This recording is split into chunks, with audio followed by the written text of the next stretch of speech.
Monotheism is a post-biblical philosophical innovation. Hey everybody, I'm Dan McClellan. I'm a scholar of the Bible and religion, and the Bible acknowledges the existence of many other gods from beginning to end. There is no part that actually literally denies the existence of any other gods, and if there were, that passage would flatly contradict the many other passages that explicitly acknowledge the existence and even the power and relevance of other gods. Now, you have a lot of rhetoric about the incomparability of Adonai, of saying nobody compares, of saying the other gods are nothing and less than nothing compared to the God of Israel. But you have rhetoric saying the same thing about Assyria and Babylon in relation to the God of Israel. This is rhetoric. They are so impotent, they are so powerless that they're like nothing. And Adonai is so powerful and so much better than the rest, then it's like there's no one else. This is just rhetoric. Monotheism, as we understand it today, actually could not have occurred during the period of the composition of the Bible, because as we understand it today, it requires the doctrine of creation ex nihilo. And that is a doctrine that did not develop until the late 2nd century CE. Most scholars agree there is no creation ex nihilo anywhere in the Bible, or, as people always bring this up, or in 2 Maccabees 7:28. Now, you do have references to these Greek philosophical notions of matter existing in a state of being or non-being, depending on whether or not it has form and function.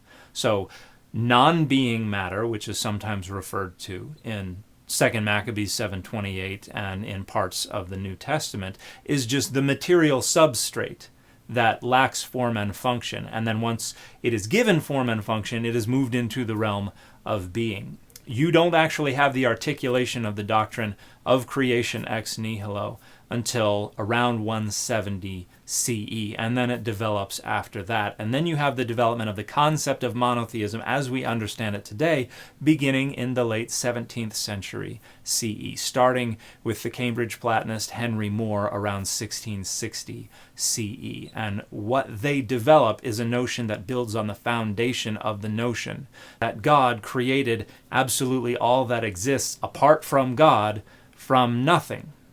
So it requires the doctrine that would not be created till the late 2nd century CE. So you cannot even have monotheism as we understand it today anywhere in the Bible, and you don't, because the Bible recognizes the existence of other gods from beginning to end. And the reason that people want to read monotheism into the one God rhetoric of the Bible is because they want their belief in monotheism to be rooted in the Bible, because that's the inspired source of their ideologies. And so in order to maintain that ideological continuity with the Bible, in order to be able to say, no, we got this from the Bible, which is our inspired source for everything, they have to be able to find monotheism in the Bible. So you have a lot of creative ways that scholars have come up with for trying to read monotheism into the Bible, or trying to revise what we understand monotheism to be so that it can be identified in the Bible. But monotheism is not in the Bible.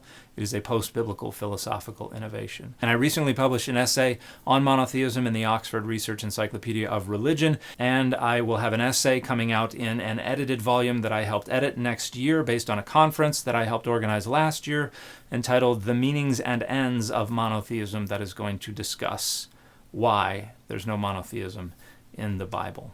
And the fit for this video has been Wolverine in his correct uniform.